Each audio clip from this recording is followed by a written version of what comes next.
사랑하는 성도 여러분, 안녕하십니까? 기쁘고 복된 안식일입니다. 우리 다 함께 기도하시고 우리 예배 시작하겠습니다. 사랑과 은혜가 충만하신 아버지, 십자가의 거룩한 보혈로 우리 모든 죄값을 갚아주시고 저희를 나라와 제사장으로 삼아주신 하나님의 은혜를 감사합니다. 오늘 은혜의 보좌 앞에 담대히 나왔습니다. 성령을 부으셔서 오늘 드리는 이 모든 예배가 신령과 진정으로 드리는 예배가 되게 도와주시고 성령 하나님을 통하여 말씀을 통하여 하나님의 사랑을 우리 심령 속에 부어주시게 되기를 간절히 바라오며 예수님 이름으로 기도합니다. 아멘. 오늘은 누가 심판을 두려워하는가 라고 하는 제목으로 함께 은혜를 나누게 되기를 원합니다. 여러분 추수감사절 잘 보내셨습니까? 네, 우리 미국은 매년 11월 세 번째 목요일이 되면 추수감사절을 지내게 됩니다. 매년 11월 세 번째 주일 날 추수감사절을 보내는 이유는 특별한 이유가 있죠. 우리 미국의 설립과 관계가 있습니다. 1620년도에 영국에 살던 청교도들이 종교의 자유를 찾아서 메이플라워를 타고 미국 땅에 도착하고 하나님께서 도우심에 대한 감사에 대한 유래에서 시작이 됐습니다.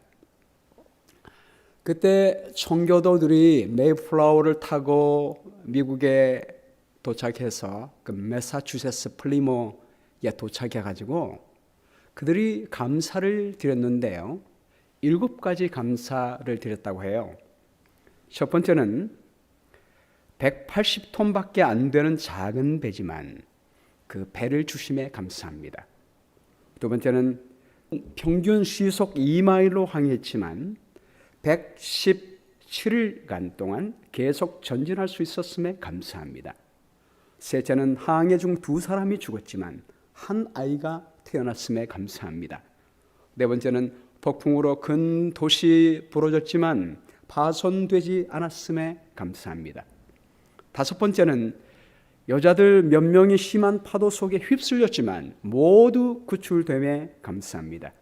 여섯 번째, 인디언들의 방해로 상륙할 것을 찾지 못해 한 달 동안 바다 위를 표류했지만 결국 호의적인 원주민이 사는 곳에 상륙하게 해주심에 대해서 감사합니다. 마지막 7번째, 고통스러운 3개월 반의 항해 도중에 단 한 명도 돌아가자는 사람이 나오지 않았음에 감사합니다. 저는 7가지 감사 중에서도요, 제일 마지막 감사가 제 마음에 닿았습니다. 고통스러운 3개월 반의 항해. 이미 첫 번째부터 6번째 감사에 나와 있지만 2사람이 죽고 바닷물에 휩쓸려서 여자들이 빠지고 하는 수많은 고통의 시간이 있었습니다. 그 고통의 3개월 반 동안 배를 타고 오면도 불구하고 한 명도 돌아가자고 말하지 않은 이유가 무엇일까 생각이 왔습니다. 여러분, 이분들이 이렇게 영국에서 고향을 떠나서 정말 낯선 이 땅에 온 이유가 무엇입니까? 단 하나입니다. 신앙의 자유를 위하여 오게 된 것입니다. 수많은 고통이 있어도 신앙의 자유가 가장 중요한 것입니다. 그만큼 신앙의 자유는 너무나 중요한 것임을 우리에게 가르쳐주고 있습니다. 요즘 우리 교회의 이 조사심판 문제 때문에 우리 교회의 교인들 중에 많이 혼란스러워하고 또 무엇이 옳은가 생각하는 분들이 있습니다. 지난주에도 어느 분들이 저에게 그런 카톡을 보내왔어요. 목사님, 이 문제를 주의자 훈련 때 좀 다루어 주셨으면 좋겠습니다. 제가 그렇게 하겠다고 했습니다. 왜냐하면 최근에 이상구 박사님도 십자가와 조사심판이란 책도 쓰고요. 화이시 다시 한 예언, 이라고는 제목으로 이 조사 심판에 관한 책을 썼습니다. 그리고 최근에는 박영호 목사님이 다시스로 가는 배라고는 책을 썼는데요. 그 부제목이 조사 심판을 조사하다입니다. 근데 이 두 분의 그 책의 공통점이 뭐냐면요. 이 조사 심판에 관한 그 이미지가 부정적이라고 하는 거예요. 왜 하나님께서 십자가에서 우리 모든 죄를 도말하셨는데 왜 또 하늘 지성소에서 우리 죄를 또 도말하셔야 되는가? 라고 하는 말을 했습니다. 그래서 이 조사 심판에 대한 부정적인 생각이 있기 때문에 이런 결과가 나왔다고 생각합니다. 근데 이 조사 심판이라고 하는 그 말 뉘앙스 속에 우리 많은 사람들이 이 부정적인 느낌을 가질 수밖에 없는 이유를 제가 압니다. 왜냐하면 여러분 과거에 경찰에서 검찰에서 조사해서 심판한다. 그러면 여러분 그 기분이 어때요? 좋지 않지 않습니까? 그러므로 조사 심판이란 말 자체만 가지고 우리가 이 하나님이 하시는 조사 심판도 그렇게 부정적으로 생각할 수가 있습니다. 그러나 여러분 하나님의 생각과 우리 사람의 생각은 다릅니다. 이 세상의 심판과 하나님의 심판은 다릅니다. 그러므로 오늘 이 하나님이 하시는 조사 심판의 의미가 무엇인지 살펴보는 시간을 갖도록 하겠습니다. 이 조사 심판에 관한 시작이 어디서 나오냐면 다니엘 8장 14절로부터 나왔습니다. 그가 내게 이르되 2300주야까지니 그때에 성소가 정결하게 되리라 하였느니라. 이 성소가 정결하게 되리라, 이 말에서 조사 심판의 의미가 나왔습니다. 우리 성소가 정결하게 되리라 이 말의 의미를 알기 위해서요, 우리가 지상 성소의 장면을 봐야 됩니다. 이 지상 성소에는 두 가지 봉사가 있었어요. 첫 번째는 매일 드리는 봉사가 있었습니다. 이 매일 드리는 봉사는 물론 개인이 죄를 범했을 때 양을 끌고 오면 그 양 위에 죄를 안수하고 그 양을 번제단 위에 올려놓게 되고, 그러면 하나님께서 그 죄를 용서하셨다는 의미로 불을 내려 그 번제단에 놓이는 어린 양을 태웠습니다. 우리 모든 죄를 태워주신다는 의미지요. 그 다음에 물두멍에 손을 씻음은 부활을 상징했습니다. 물론 개인이 죄를 지었을 때도 그렇게 했지만 공식적으로 이스라엘 모든 백성들의 죄를 위하여 아침과 저녁에 상번제를 드렸습니다. 이것이 바로 매일의 제사입니다. 근데 여기서 끝나지 않고요, 이 어린 양을 죽일 때 피를 받은 다음에 그 피를 가지고 성소 안으로 들어옵니다. 제사장이 들어와서 그 피를, 성소 안에는 촛대가 있었고 떡상이 있었고 분향단이 있었죠. 그 분향단에 네 뿔이 있었는데 그 네 뿔에 그 피를 발랐습니다. 그리고 피의 일부는 성소와 지성소 사이에 있는 휘장에 뿌렸습니다. 이것이 매일마다 한 성소 봉사였습니다. 두 번째가 연중 봉사인데요, 속죄일이라고 합니다. 그래서 1년에 한 번, 유대력으로 7월 10일 날, 요즘 미국에도 욤키프르라는 날로 유대인들이 지키지 않습니까? 욤키프르 속죄일에 지성소로 들어오게 됩니다. 평소에는 대제사장도 지성소 안에 들어올 수 없습니다. 하나님의 보좌였고 하나님의 영광이 빛나고 있었기 때문입니다. 그런데 이날만큼은 대제사장이 염소의 피를 가지고 이 안에 들어와서 법궤 위, 속죄소 위에 피를 7번 뿌리게 됩니다. 그러면 모든 지성소와 성소가 정결하게 되고요, 그 정결의 의미는 백성들의 죄가 정결하게 되는 것입니다. 레위기 16장 16절에 보면 곧 이스라엘 자손의 부정과 그 범한 모든 죄를 인하여 지성소를 위하여 속죄하고 또 그들의 부정한 중에 있는 회막을 위하여 이같이 할 것이요 또 손가락으로 그 피를 그 위에 7번 뿌려 이스라엘 자손의 부정에서 단을 성결케 할 것이요 라고 되어 있습니다. 여러분, 이 의미가 무엇입니까? 그래서 성소가 정결하게 되리라 라고 하는 의미가 여기에서 나오게 된 것입니다. 이날에 너희를 위하여 속죄하여 너희로 정결케 하리니, 이 속죄, 여기서 속죄의 일이라는 말이 나오는데요, 이 속죄란 말이 히브리 말로 카파르입니다. 이 말의 의미는 영어로 어톤먼트입니다. 특별히 속죄소, 그 속죄하는 법궤 위에 있는 뚜껑 위에 피를 뿌릴 때 그 법궤 위의 뚜껑을 속죄소라고 했습니다. 또 백성을 위한 속죄제 염소를 잡아 그 피를 가지고 휘장 안으로 들어가서 그 수송아지 피로 행함같이 그 피로 행하여 속죄소 위와 속죄소 앞에 뿌릴지니라 라고 했습니다. 이 속죄소도 The Atonement Cover이라고 했습니다. 이 카파르, 어톤먼트란 말의 의미가 뭐냐면요, To coat or cover with pitch라고 되어 있습니다. 코트는 뭡니까? 왜 우리 코팅한다는 의미가 있잖아요. 위를 커버한다라고 하는 의미가 있습니다. 우리가 죄를 범했지만 십자가의 피로 말미암아 번제단 위에서 희생을 당하신 예수 그리스도의 피로 말미암아 하나님의 법 앞에 와서 우리 모든 죄가 커버된다는 말입니다.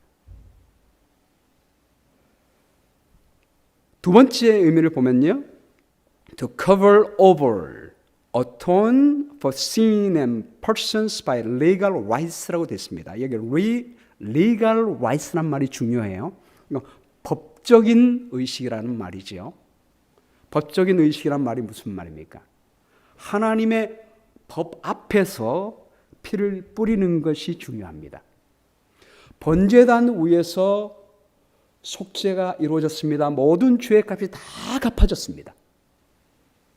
그 피를 가지고 하나님의 법 앞에서 뿌리게 될 때 법적으로 우리의 모든 죄가 도말됨을 의미하는 것입니다. 그래서 이날을 The Day of Atonement라고 했습니다. 여러분, 그러므로 이 속죄일은요, 은혜의 날이었습니다. 왜냐하면 16장 30절에 이날에 너희를 위하여 속죄하여 너희로 정결케 하리니 너희 모든 죄에서 너희가 요 앞에 정결하게 되리라. 예, 우리가 이날이 되면 우리 모든 죄가 다 정결이 되게 되고 하나님의 법 앞에서 완전히 깨끗하게 되는 것이기 때문입니다. 그러므로 이 날을 맞이할 때 이스라엘 백성들은 기쁜 날로 여겼을까요? 두려운 날로 여겼을까요? 예, 기쁜 날이었습니다. 그래서 이 날을 은혜의 기간이라고 불렀습니다. 그래서 이 날이 되면요, 스스로 괴롭게 하라라는 말이 나옵니다. 바로 이 30절 앞뒤로 29절에 너희는 영원히 규례를 지킬지니라 7월 곧 그 달 10일에 너희는 스스로 괴롭게 하고 아무 일도 하지 말되 본토인이든지 너희 중에 우고하는 객이든지 그리하라. 31절 말씀에도 이는 너에게 큰 안식일인즉 너희는 스스로 괴롭게 할지니. 여러분, 스스로 괴롭게 하라는 말이 무슨 말입니까? 스스로 회개하라는 말이에요. 자복하라는 말입니다. 왜냐하면 자복한 모든 죄는 이날에 완전히 정결하게 되기 때문입니다. 제가 한국에 있을 때 가끔 거의 몇 년에 한 번씩이요, 무슨 포스터가 방방에 붙나면 숨겨진 불법 무기류 지금 신고하세요 라고 되어 있습니다. 불법 무기 소지자를 발견하면 112로 신고해 주시기 바랍니다. 평소의 거예요. 평소에는 불법 무기 소지자 발견하면 112로 신고하잖아요. 그럼 그 사람은 형사처벌을 받게 됩니다. 그런데 불법 무기류 자진 신고 기간이 있어요. 여기 포스는 2017년 4월 1일부터 30일 한 달 동안 자진 신고 기간을 줍니다. 그럼 평소에 불법 무기를 갖고 있다가 이 기간 아닌 때는 이미 불법이기 때문에 들키게 되면 처벌을 받게 되지만 이 기간 동안에 자진해서 신고하면 처벌을 받지 않습니다. 거기 보면 작은 글씨로 된 걸 제가 크게 이렇게 적어놨는데요. 불법 무기류 자진 신고 시 형사 책임 및 행정 처분이 면제됩니다. 완전히 면제되는 것입니다. 여러분 이미 매일의 제사에서 회개했다면 그리고 제사장이 그 피를 가지고 아버지 보좌 앞에 가서 뿌렸다면 이미 그 죄는 용서가 됐습니다. 이 속죄일에 하나님의 법 앞에서 속죄할 때에 그동안의 죄를 회개하지 아니했다 할지라도 이날에 회개한 모든 죄는 다 깨끗하게 용서가 될 뿐만 아니라 법적으로 도말되게 되는 것입니다. 그래서 예레미야 애가를 보면요, 예레미야가 이 애가 속에 이렇게 말합니다. 이 예레미야 애가는 이스라엘 백성들이 하나님 앞에 죄를 범하고 그 형벌로 바벨론에 붙들려 가게 될 심판에 그 앞에 서 있는 때입니다. 그때 예레미야가 이렇게 말합니다. 예레미야가 3장 32절 33절 말씀에 저가 비록 근심케 하시나 그 풍부한 자비대로 긍휼히 여기실 것입니다. 주께서 인생으로 고생하며 근심하게 하심이 본심이 아니로다. 예레미야는 하나님의 풍부한 자비를 알게 됐습니다. 우리가 죄를 범했지만 하나님은 풍부한 자비를 갖고 계시기 때문에 우리의 죄를 용서할 준비를 하고 계신다는 사실을 깨닫게 됩니다. 그리하여 그가 이렇게 고백합니다. 40절 말씀에요. 우리가 스스로 행위를 조사하고 여호와께로 돌아가자. 마음과 손을 아울러 하늘에 계신 하나님께 들자. 예, 여러분 예레미야가 하나님의 이 심판의 의미를 아니까요. 스스로 조사하는 거예요. 이 조사하는 의미가 하나님은 우리 죄를 조사해서 심판하는 분이 아니라 우리가 스스로 조사하고 하나님께 고백할 때 하나님이 용서해 주시는 분이라는 사실을 믿게 된 것입니다. 여러분 그러므로 하나님께서 하나님 백성들을 위한 심판하시겠다는 의미는 무슨 의미입니까? 베드로전서 4장 17절 말씀에 하나님 집에서 심판을 시작할 때가 되었나니 만일 우리에게 먼저 하면 하나님의 백성들을 심판한다는 의미가 뭐예요? 얼마 전에 로이 게인 목사님이 제가 앤드루스에서 공부할 때에 우리 이분에게 구약학을 배웠습니다. 저희 선생님이신데요.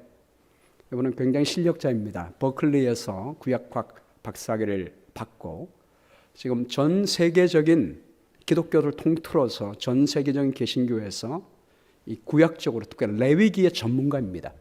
그래서 굉장히 유명한 어플리케이션 바이블 커멘터리에 레위기 파트를 이분이 썼습니다. 굉장히 실력 있는 분인데 그분이 최근에 Who's Afraid of the Judgment라고 하는 책을 썼습니다. 우리 한국말로 번역이 됐습니다. 누가 심판을 두려워하는가 라고 하는 책이에요.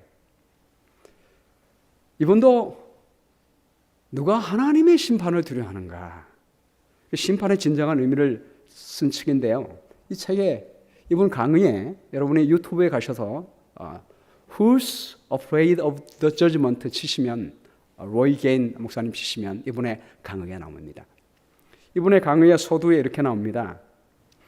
하나님께서 우리를 향한 심판은 죄를 들추어내기 위한 심판이 아니다라고 말합니다.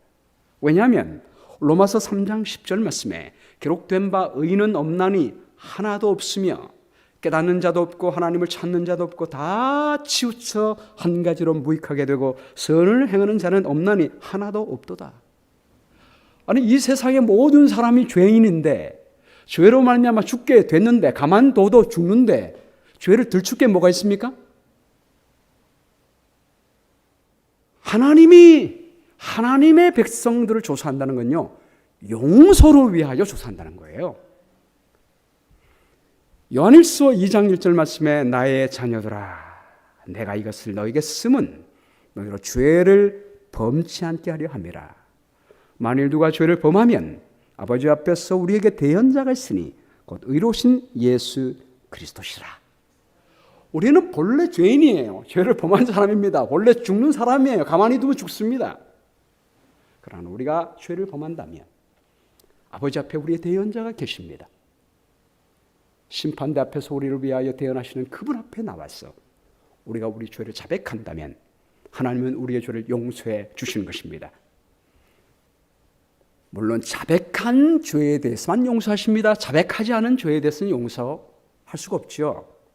출애굽기 32장 33절 말씀에 여호와께서 모세에게 이르시되 누구든지 내게 범죄하면 내가 내 책에서 그를 지워버리리라 라고 했습니다.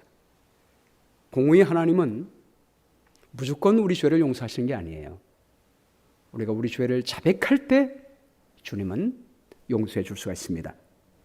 요한일서 1장 9절 말씀에 만일 우리가 우리 죄를 자백하면 저는 미쁘시고 의로사 우리 죄를 사하시며 모든 불의에서 우리를 깨끗하게 하실 것이다 라고 말씀하고 있습니다. 자백한 죄에 대하여 우리 대언자 앞에 나가서 자백할 때 하나님은 깨끗하다고 도말하시는 것입니다. 이사야 43장 25절 말씀에 나 곧 나는 나를 위하여 내 허물을 도말하는 자니 내 죄를 기억하지 아니하리라. 우리가 자복한 죄에 대하여는 하나님은 완전히 도말해 주시고 기억하지 않으신다고 말씀해 주셨습니다. 그러면 여기 한 가지 우리가 질문이 있는데요. 그렇다면 우리가 하나님께 자복했으면 우리 죄를 용서하셨으면 됐지 왜 의인을 위한 조사 심판이 필요한 이유가 무엇입니까? 라고 하는 것입니다. 창세기 18장에 보면요, 18장 20절에 하나님께서 소돔과 고모라를 멸망시키러 가는 길에 아브라함의 집을 들리십니다. 그리고 아브라함에게 이 얘기를 다 털어놓으십니다. 우리 친구 아브라함에게 우리가 못할 말이 뭐가 있겠느냐 그러면서 이 얘기를 다 털어놔요. 그 말이 창세기 18장 20절에 나왔는데요. 여호와께서 또 가라사대 소돔과 고모라에 행한 부르짖음이 크고 그 죄악이 심히 중하니 내가 이제 내려가서 그 모든 행한 것이 과연 내게 들린 부르짖음과 같은지 그렇지 않은지 내가 보고 알려 하노라 라고 말합니다. 여러분 여기 우리 질문이 있지 않습니까? 여러분 전지하신 하나님이 꼭 거기 가서 내려가서 봐야지만 아십니까? 다 아시잖아요. 다 아시는데 왜 내가 이제 내려가서 과연 내게 들린 부르짖음과 같은지 그렇지 않은지 보고 알려 하노라라고 말씀하신 이유가 뭐예요? 하나님은 다 아십니다. 그러나 인간이 모르고 우주 거민들이 모르는 것입니다. 하나님의 내려가서 보고 조사하는 목적은 사람들을 위하여 하시는 것입니다. 그 바로 다음 질문을 보면 알 수 있습니다. 이렇게 했더니 바로 아브라함이 말하잖아요. 그 사람들이 거기서 떠나 소돔을 향하여 가고 아브라함은 요 앞에 그대로 섰더니 세 사람이 방문했죠. 그 중에 두 천사가 갔고 그 세 천사 중에 한 분은 예수 그리스도셨습니다. 여호와였어요. 예수님은 서 있습니다. 그때 아브라함이 여호와께 이렇게 이야기합니다. 주께서 의인을 악인과 함께 멸하려 하시나이까? 그 성중에 의인 50명 있을지라도 주께서 그것을 멸하시고 그 50의인을 위하여 용서치 아니하시리까? 주께서 이같이 하사 의인을 악인과 함께 죽이심은 불가하오며 의인과 악인을 균등히 하심도 불가하니이다. 이 말 속에 아브라함은 하나님의 공의를 요청합니다. 하나님께서 어떻게 의인과 악인을 같이 죽이십니까? 같이 취급하십니까? 하나님 또 자비의 하나님이 아니십니까? 자비를 또 얘기합니다. 50명이 있으면 그 50명 때문에 전체를 살려줘야 되지 않겠습니까? 하나님의 자비에 호소합니다. 자비와 공의에 대해서 함께 호소하는 것입니다. 하나님은 사랑의 하나님으로서 그분의 자비도 나타내야 하고 그분의 공의도 나타내야 합니다. 하나님은 다 아셔요. 그러나 하나님이 아무 조사 없이 그냥 하나님이 불을 내려 심판하셨다고 한다면 사람들의 심령 속에 어떻게 있을까요? 이 아브라함이 던진 의문이 늘 있었을 것입니다. 하나님은 아시죠. 그러나 늘 그 의문이 있는 거예요.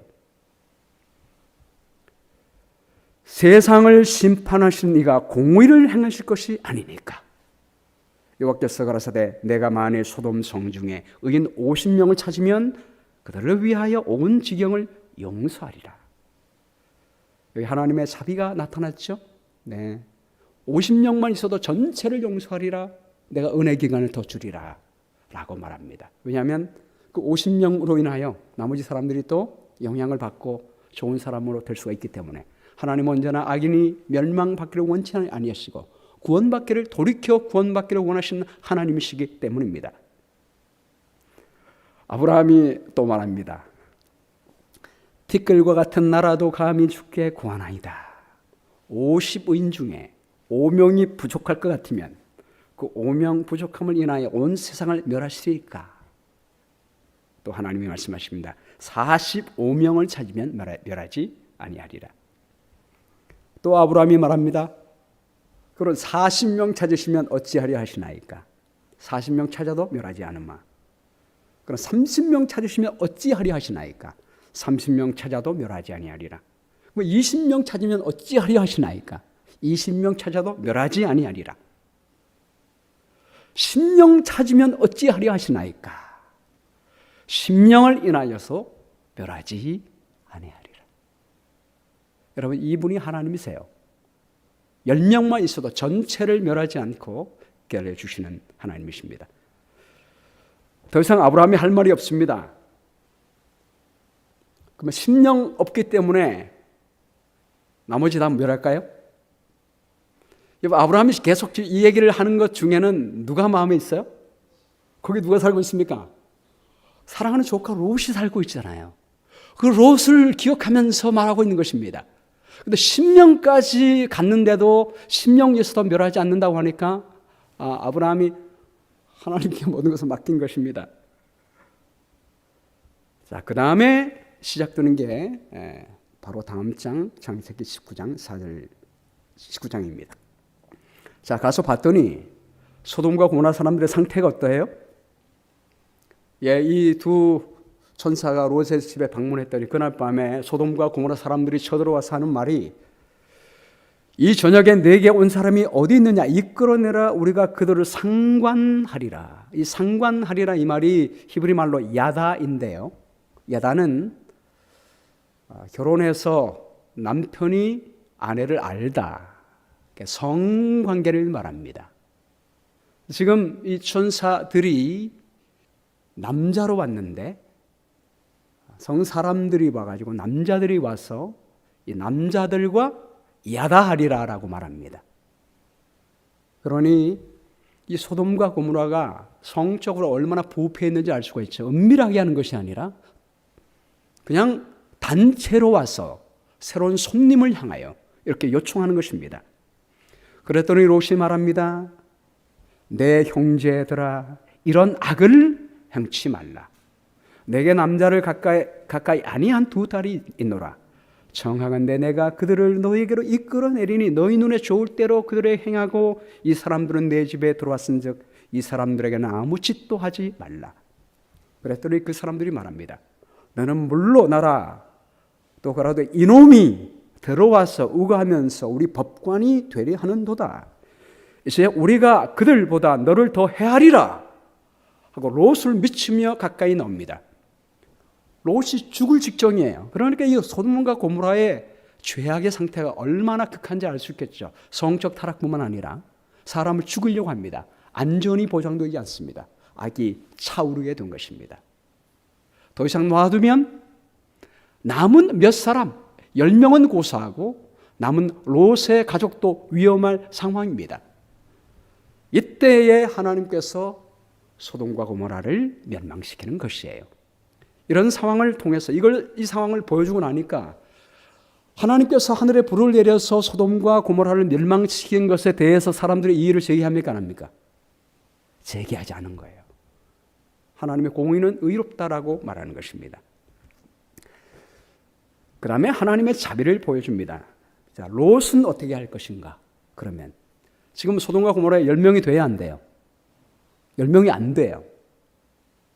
그러니까 멸해도 아브라함도 할 말이 있어요, 없어요? 할 말이 없어요. 10명까지 하고 아브라함의 생각에도 10명까지였습니다. 더 이상 요청하지 않았어요. 왜 아브라함이 아브라함의 가족 딱 세워가지고 롯의 가족 세서 롯의 아내 2딸 4명만이라도 4명이 있어도 멸할 것입니까? 왜 이 말을 안 했을까요? 이 4명을 어떻게 할 것인가? 아브라함도 묻지 않은 이 4명을 하나님이 어떻게 하시는가를 보여주고 있습니다. 창세기 19장 1절과 2절 말씀에 날이 저물매 두 천사가 소돔에 이르니 마침 롯이 소돔 성문에 앉았다가 그들을 보고 일어나 영접하고 땅에 엎드려 절하여 가로되 내 주여 돌이켜 종의 집으로 들어와 발을 씻고 주무시고 일찍 일어나 갈 길을 가소서. 그들이 가로되 아니야 우리가 거리에서 경외하리라. 일부러 뺍니다. 뭐 하는 거예요 지금? 시험하는 거죠. 아니야 우리가 경외하리라. 그랬더니 롯이 간청하매 그제야 돌이켜 그 집으로 들어오는지라. 여러분 롯은 어떤 사람으로 이전에 표현됐습니까? 롯이 소돔과 고모라에게 사게 된 이유가 뭐예요? 아브라함과 롯의 일꾼들이 서로 다툴 때 아브라함이 말하기를 이제 우리가 너무 숫자가 많아서 함께 할 수 없으니까 이제는 갈라서자. 네가 우하면 나는 좌하고 네가 좌하면 내가 우하리라. 그러면 롯이 뭐라고 해야 됩니까? 만약 롯이 의인이라면 삼촌께서 먼저 선택하세요. 당연히 그렇게 해야지요. 근데 롯은 그렇게 하지 않아요. 자기가 먼저 눈을 붙들어 본즉 소돔과 고모라는 그때에 물이 넘쳐나는 아주 좋은 땅이었습니다. 자기가 먼저 그것을 선택을 합니다. 거기에 가게 된 이유입니다. 그리고 롯에 대한 인상은요, 성경 기록 속에 이 사람은 의인이에요? 의인 아니에요? 의인 아니에요. 근데 하나님께서 롯을 그냥 구원하셨다. 남들은 다 멸망시키는데 아무 이유 없이 롯은 딱 구원하셨다. 그러면 사람들이 뭐라고 할 겁니까? 사탄은 하나님의 공의를 도전하게 될 것입니다. 그래서 하나님은 소돔과 고모라 사람들에 대한 공의도 중요하지만 한 명도 구원받을 만한 사람은 잃어버리지 아니하고 살리기 위하여 방문하신 하나님의 힘을 보여주고 있는 것입니다. 갔더니 롯이 정말 선한 일을 보여주고 있는 거예요. 그리고 방금 전에 우리가 읽었듯이 소돔과 고모라 사람들이 우리가 그들을 상관하리라 라고 했을 때 롯이 말하기를 형제들아 이런 악을 그들에게 범치 말라. 그리고 말하기를 내게 남자를 가까이 아니한 2딸이 있으니. 여러분 그런 타락한 세상 속에서 도시 속에서 롯은 그 2딸을 순결하게 키웠습니다. 2딸도 마찬가지예요. 순결을 보존한 모습을 보게 됩니다. 그리고 사람들이 롯의 가족을 죽이려고 했을 때 천사들이 소돔 사람들의 눈을 멀게 한 다음에 그리고 말합니다. 롯에게 이르되 이 외에 내게 속한 자가 또 있느냐? 내 사위나 자녀나 성 중에 내게 속한 자들을 다 성 밖으로 이끌어내라. 그들에게 대하여 부르짖음이 여호와 앞에 크므로 여호와께서 우리로 이곳을 멸하러 보내셨나니 우리가 멸하리라. 우리 하나님은 롯의 가족을 향하여 너와 상관 있는 사람 다 끌어내라. 내가 너희를 구원하겠다라고 말합니다. 이 말씀을 통해서 우리 하나님은 한 사람이라도 더 구원하려고 하시는 모습을 보게 되는 것입니다. 그러나 롯이 지체합니다. 롯이 지체해요. 아직까지 롯의 마음속에는 뭐가 있어요? 하나님을 사랑하는 의로운 마음도 있지만 아직 세상을 사랑하는 마음이 섞여 있습니다. 근데 이런 롯을 어느 쪽으로 판가름하시는 하나님이십니까? 반반이니까. 반반이면 어느 쪽으로 쳐주세요? 예? 심판 쪽으로 쳐주십니까? 구원 쪽으로 쳐주십니까? 구원 쪽으로 쳐주시는 거예요. 롯이 지체하니까 그 사람들이 롯의 손과 그 아내의 손과 두 딸의 손을 잡아 인도하여라고 했습니다. 여러분 이 모습을 상상해 보세요. 천사가 두 사람이고 롯의 가족은 4명이에요. 그러니까 한 명이 손을 잡았다고 했으니까 어떻게 잡았을까요? 양쪽에 한 손씩 잡고 끌고 옵니다. 여러분 여기 그림에 보시면 뒤에 있는 천사는 양쪽에 딸 손 잡았죠. 한 천사는 한쪽에 롯을 잡고 있고 저쪽에 롯의 아내는 놓쳤어요. 놓친 거는 천사가 놓친 겁니까? 아니에요. 롯의 아내가 뿌리치고 소돔과 고모라를 선택했기 때문입니다. 성 밖에 두니 여호와께서 그에게 인자를 더하심이었더라. 우리 하나님은 사랑의 하나님이십니다. 그리하여 소수의 사람, 마지막 남은 사람까지 한 명도 잃어버리지 아니하고 구원하시는 분이십니다. 여러분 이 모습을 통하여 하나님이 소돔과 고모라에 가셔서 조사한 목적이 뭐예요? 롯과 롯의 가족을 떨어뜨리기 위해서 조사했습니까? 이미 구원받았는데 떨어뜨리기 위해서 조사했습니까? 아니죠. 하나님은 아시지만 하나님이 이미 롯이 모든 자기의 죄를 고백하고 자백하고 구원받은지 아셨습니다. 그러나 모든 사람들에게 보여주시기 위하여 증거를 찾아내신 것입니다. 자, 이제 우리가 더 한 가지 생각해 볼 것은요. 이 조사 심판에 관한 문제들이 많이 있어요. 이 문제는 제가 계속해서 다루도록 하겠습니다. 오늘 한 가지를 더 우리가 짚어봐야 할 문제는 그러면 번제단에서 다시 말하면 십자가에서 죄가 용서됐는데 중보가 필요한 이유는 무엇입니까? 자, 번제단에서 어린 양을 사루었어요. 죄를 자복하고 어린 양에게 죄가 전가 됐습니다. 번제단 위에서 불이 내려와서 죄가 도말됐습니다. 물두멍에서 침례받고 거듭났습니다. 그럼 여기서 끝나야지. 다 끝나야지. 왜 제사장이 그 피를 또 가지고 성소 안으로 들어가서 왜 휘장에 뿌리고 분향단의 넷불에 바르고 왜 기도합니까? 그리고 속죄일 날, 속죄일 내는 대제사장이 그 피를 가지고 그 법궤 위에 뿌리는 이유가 무엇입니까?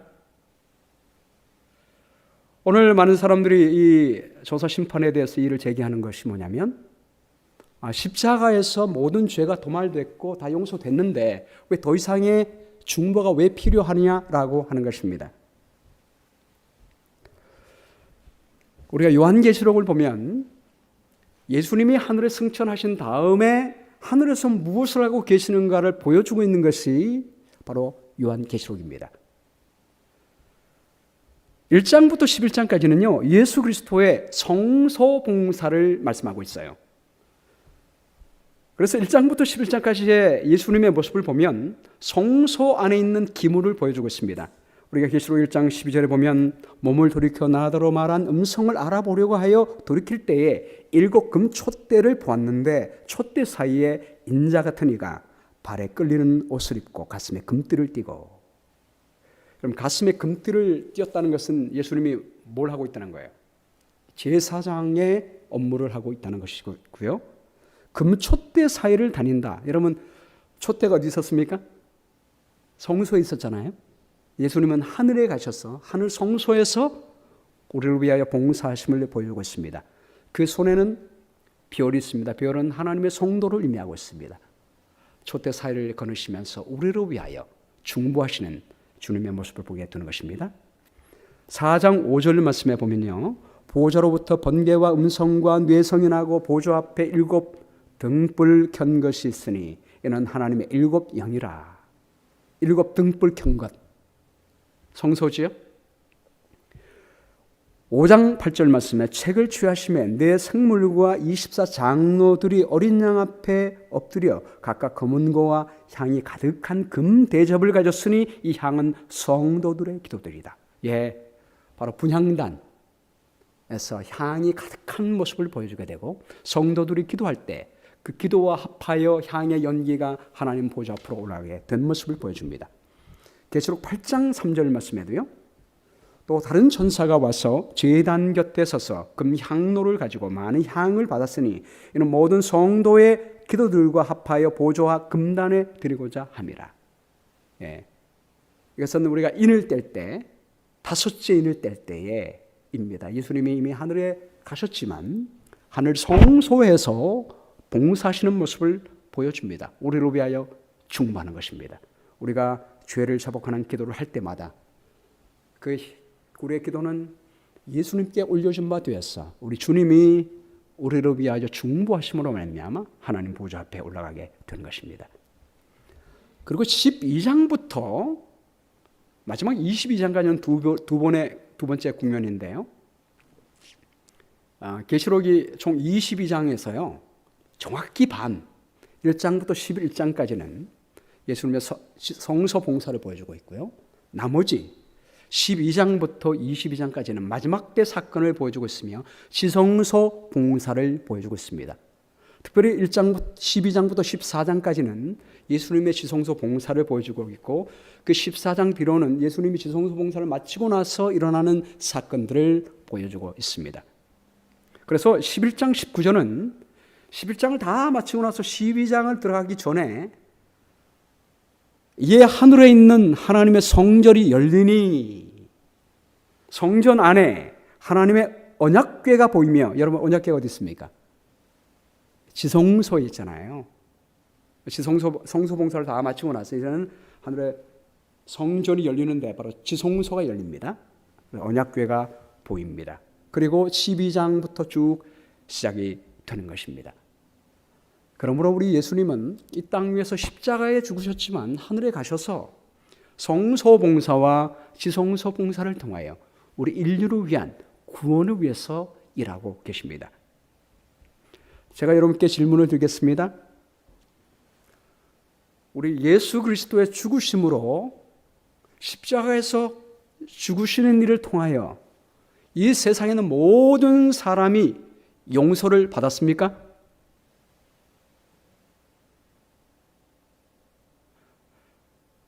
다시 여쭈면 주님이 십자가에서 흘리신 피는 모든 사람을 위한 피였습니까? 아멘입니다. 주님의 피는 믿는 사람이건 믿지 않는 사람이건 아담 이후로부터 시작해서 예수님 재림하실 때까지 이 모든 인류를 위하여 십자가에서 피를 흘리셨습니다. 그 말은 그분의 피로 말미암아 우리 모든 사람의 죄값을 갚아주셨다는 말입니까? 아멘입니다. 그렇다면 우리 모두가 죄로부터 자유함을 얻었습니까? 아멘입니다. 왜냐하면 죄값을 갚아주셨기 때문에 우리는 죄의 종이었지만 갚아주셨으니까 우리는 죄에서 자유한 사람이 되었습니다. 로마서 5장 8절 말씀에 우리가 아직 죄인 됐을 때 그리스도께서 우리를 위하여 죽으심으로 하나님께서 우리에 대한 자기의 사랑을 확증하셨느니라. 이 사랑은 아가페의 사랑입니다. 무조건적인 사랑이에요. 우리가 아직도 죄인 됐을 때, 아직 경건하지 않을 때, 아직 연약할 때, 아직 원수 되었을 때에 하나님은 우리를 위하여 죽으셨습니다. 무조건적인 사랑을 나타내셨습니다. 그러므로 우리 인류는 우리의 선택과 상관없이 아담으로 말미암아 우리가 죄인 된 것처럼 우리의 선택과 상관없이 우리 예수님 한 분의 죽으심으로 말미암아 우리 모두가 죄로부터 자유한 사람이 된 것입니다. 아멘이죠? 제가 다시 여러분께 두 번째 질문을 드립니다. 그렇다면 예수님의 죽으심으로 모든 사람이 구원을 얻습니까?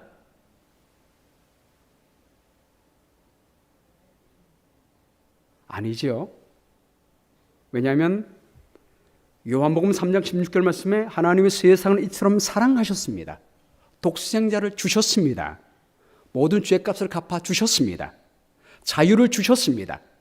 그러나 누가 영생을 얻는가?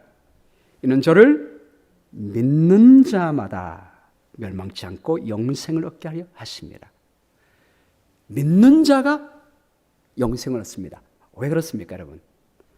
오늘 제가 서두에 추수감사절의 의미에 대해서 소개시켜 드렸잖아요. 청교도들이 정든 고향을 두고 그 험난한 그 여행길을, 요즘 같으면 한국에 가도 하루 만에 비행기로 가지만 그래도 힘들어하시는 분들이 많아요. 하루도 아니에요.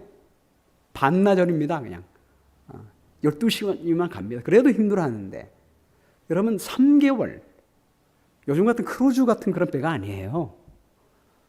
그런 정말 열악한 배에 타고 3개월 동안 항해한다는 것은 목숨을 거는 일이었습니다. 그렇게 한 이유가 뭡니까? 종교 자유를 위해서입니다. 신앙의 자유를 위해서. 그만큼 자유가 중요해요. 그러므로 우리 하나님은 그분의 은혜로 우리 모든 죄값을 다 갚아주셨지만 우리의 자유를 존중하십니다. 절대로 구원을 강요하지 않습니다. 우리에게 선택권을 주십니다. 감사한 것은 우리 주님의 십자가 전에는 우리는 선택권도 없었어요. 자유도 없었습니다. 그러나 그분이 죄값을 갚아주셨기 때문에 우리에게 자유가 주어지게 되고 선택권이 있게 됐습니다. 우리는 그 선택권을 가지고 주님을 믿고 선택하면 그분의 구원과 영생이 우리의 것이 되는 것입니다. 그러므로 우리가 영원한 생명을 얻는 순간은 언제입니까? 우리 모든 인류를 위하여 용서한 때는 십자가지만 우리 개인을 통하여 구원받고 영생을 얻는 순간은 언제예요? 우리가 주님을 믿을 때입니다. 자백할 때 우리 죄가 용서가 되는 것입니다. 그래서 요한복음 5장 24절 말씀에 내가 진실로 너에게 이르노니 내 말을 듣고 또 나 보내신 이를 믿는 자는 영생을 얻었고, 믿는 순간에 영생이 얻어집니다. 왜요? 이미 예수님은 우리를 위하여 용서하셨고 다 갚아주셨기 때문에 우리는 믿기만 하면 그 순간에 영원한 생명이 우리의 것이 됩니다. 영생을 얻었고 바로 얻습니다. 심판에 이르지 아니하나니 사망에서 생명으로 옮겨지게 되는 것입니다. 지금 예수님이 하늘 성소 앞에서, 여러분 성소 봉사도 항상 분향단에서 피를 바를 때 그 분향단이 어디 있었죠? 바로 법궤 앞에 있었어요. 법궤 앞에 있었습니다. 이 커튼 하나만 있었지 법궤 앞에 있었어요. 그러니까 어떤 경우는요, 이 분향단을 지성소 안에 있는 기물로 표현되는 부분도 있습니다. 히브리서에. 그만큼 우리가 개인적으로 예수님을 믿을 때 법 앞에서 legal right이죠. 법적으로 우리 죄가 사망에서 생명으로 옮기는 판결이 하늘 법정에서 이루어지게 되는 것입니다. 그래서 예수님의 하늘 성소와 지성소, 법 앞에서, 심판 앞에서 중보하는 것이 중요합니다. 여러분, 예수님의 십자가의 피는 완전합니다. 우리 죄를 완전히 씻어주신 것입니다. 그 피로 성소에 들어가고 그 피로 지성소에 들어가는 거예요. 그 피로 말미암아 우리가 사함을 얻었다고 판결이 되는 것입니다. 6월절 어린 양을 보면 이미 이스라엘 백성들은 하나님을 믿고 있었습니다. 근데 굳이 어린 양을 잡은 다음에 잡았으면 됐지 그 피를 가지고 문 임방과 문 솔지에 이게 칠하라고 한 이유가 무엇입니까? 하나님은 우리의 마음을 다 아셔요.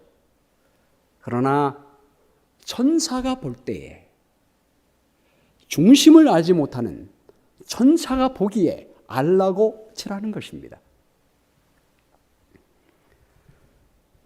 여러분, 그러므로 우리가 하나님의 보좌, 심판대 앞에, 은혜 보좌 앞에 담대히 나가게 되기를 간절히 바랍니다. 히브리서 4장 15절 말씀에 우리에게 있는 대제사장은 우리 연약함을 체휼하지 아니하는 자가 아니요 모든 일에 우리와 한결같이 시험을 받은 자로 돼 죄는 없으시니라. 그러므로 우리가 긍휼하심을 받고 때를 따라 돕는 은혜를 얻기 위하여 은혜의 보좌 앞에 담대히 나갈 것이니라. 여러분, 하나님의 그 심판의 보좌를 은혜의 보좌라고 말하는 이유가 무엇입니까? 우리 예수님은 이 땅 위에 계실 때도 우리의 연약함을 체휼하는 분이에요. 연약함을 아시는 분입니다. 그분이 인간이셨습니다. 그러므로 그 동정심을 갖고 계시는 우리 주님께서 하늘을 위해서 우리를 위하여 중보하십니다. 하나님의 보좌는 우리의 죄를 정죄하는 보좌가 아니라 우리를 구원하기 위한 보좌입니다. 우리를 용서하기 위한 보좌이고 과거에 우리가 고백하고 자백했다면 그 죄를 의롭다고 선언하시는 보좌입니다. 올 2020년 1월 1일 잊지 못하는 날이죠. 제가 우리 교회 어르신들 세배하러 다니다가 사고가 나가지고 차 2대 중에 한 대가 폐차된 날입니다. 지금도 제가 차 한 대밖에 없어요. 이때 폐차돼서 한 대밖에 없습니다. 여러분께 말씀드려서 여러분께서 기억하지 모르겠지만 우리 한 어르신 집에 방문 갔다가 이 4차선 도로에서 사고가 났는데 거기 사진입니다. 저는 이곳에서 스탑을 하게 됐고요. 그 당시 1월 1일 아침 9시 전이었기 때문에 차가 한 대도 없었습니다. 제가 이제 스탑을 하고 쭉 갔는데요. 저쪽에서 오는 차가 온 것입니다. 그래서 제가 그 차를 박았습니다. 그 차가 받치면서 저 인도 위로 올라가게 되고 내 바퀴가 펑크가 다 났어요. 참 하나님 은혜로 하나도 다치지는 않습니다. 차만 고장이 났습니다. 경찰에 왔습니다. 제가 스탑을 했다 할지라도 100번 저의 잘못입니다. 왜냐하면 저기는 4차선 직진 차량이에요. 쓸 의무가 없어요. 제가 더 주의하고 제가 받지 말아야 합니다. 근데 제가 받았기 때문에 100% 저의 잘못이에요. 경찰이 와가지고 티켓을 줍니다. 제게 준 티켓이에요. 근데 경찰이 뭐라고 제게 가르쳐 주면 여기 3가지 옵션이 있는데 첫 번째가 벌금을 낸다. 두 번째는 법정에 가두에 증인 없이 재판을 받는다. 세 번째는 증인이 온 상태에서 피해자와 경찰과 함께 재판받는다. 3가지가 있는데 경찰이 저보고 말하기를 1번 is the worst option. 1번은 절대로 하지 말래요. 2번이나 3번을 하라고 하는 것입니다. 그럼 제가 2번과 3번 중에 뭘 하면 좋겠냐고 물어봤더니 3번을 하라는 거예요. 제가 보기에 제가 100% 잘못했어요. 그렇죠? 그래서 당연히 벌금 내고 마는 게 낫지 않습니까? 괜히 법정에 가면 어떻게 됩니까? 괜히 법정에 갔다가 더 벌금을 많이 맞을 것 같은 느낌이 들지 않습니까? 근데 경찰이 말하기를 그냥 벌금 내는 것은 월스트 케이스다. 가서 재판 받아라. 재판 받으면 더 좋아진다. 그렇게 말하는 겁니다. 그때 제가 받은 느낌은 이 세상 법정도 재판은 죄인에게 불리하다, 유리하다? 유리하구나. 이런 생각을 주게 됐습니다. 그래서 그 경찰의 말을 들었어요. 듣고 제가 이 3번에 체크해가지고 법원에 보냈습니다. 그래서 법원에서 이게 날라왔어요. 언제 오라고. 근데 코로나 때문에 몇 번이나 미뤄지다가 제일 마지막에 8월 31일 날 날짜가 잡혀있잖아요. 메릴랜드에 있는 코트에 가게 됐습니다. 자, 코트에 가게 되면서 제가 무슨 말을 할까 준비를 했습니다. 자, 처음에 딱 서면요. 재판관이 뭘 묻냐면 guilt, not guilty 이렇게 묻습니다. 그럼 제가 뭐라고 해야 될까요? 저는 100번 제가 잘못했잖아요. 그래서 not guilty라는 게 말이 됩니까? 그래서 저는 guilty라고 해야겠다. 일단 죄를 인정해야겠다. 그러나 제가 설명해야겠다. 왜냐하면 그때 사고 나니까요. 우리 장태호 집사님이 이렇게 얘기했습니다. 목사님 여기는 사고가 많이 나는 지역이에요. 봤듯이 중앙대 분리선에 나무가 심겨져 있고 그래서 나무 때문에 가리기도 하고 구부러졌기 때문에 4차선이니까 빨리 달릴 수 있는 곳이잖아요. 안 보이다가도 갑자기 나타나가지고 사고가 많은 곳이므로 그래서 주민들이 이렇게 요청해가지고 여기 신호등을 세워달라고 그런 상태예요. 그런 얘기를 저에게 해줬습니다. 그날 경찰도 저에게 굉장히 호의적으로 대하는 거예요. 아마 그걸 아는 것 같아요. 그래서 제가 병원할 때 이 말을 하고 싶었어요. 이 말을 해서 선처를 바란다고. 뭐 면제는 저는 바라지도 않았고요. 벌금은 120불인데 벌점이 2점 있었기 때문에 벌점이 좀 중요하잖아요. 그래서 그거라도 좀 면해달라고. 제가 벌금은 내겠습니다. 벌점 면해주세요. 이렇게 하려고 했습니다. 근데 제가 갔는데 상대방의 사람은 나오지 않았어요. 근데 경찰이 왔습니다. 경찰도 안 오면 어떻게 돼요? 저는 무죄예요. 근데 경찰이 왔습니다. 딱 섰는데 경찰이 먼저 말하는 거예요. 근데 경찰이 제가 할 말을 다 하는 것입니다.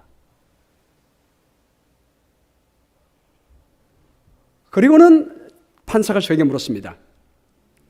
Guilty or not guilty?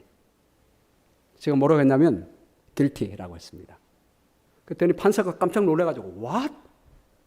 지금 경찰이 지금 저를 변호했는데 저는 guilty라고 하니까 What? 그러니까 그 옆에 그 검찰관 있잖아요. 변호 도와주는 분 있잖아요. 이런 분이 나보고 Say not guilty. 저희한테 가르쳐 주는 거예요. 그래서 저도 하라고 그러니까 오케이, not guilty 그랬어요.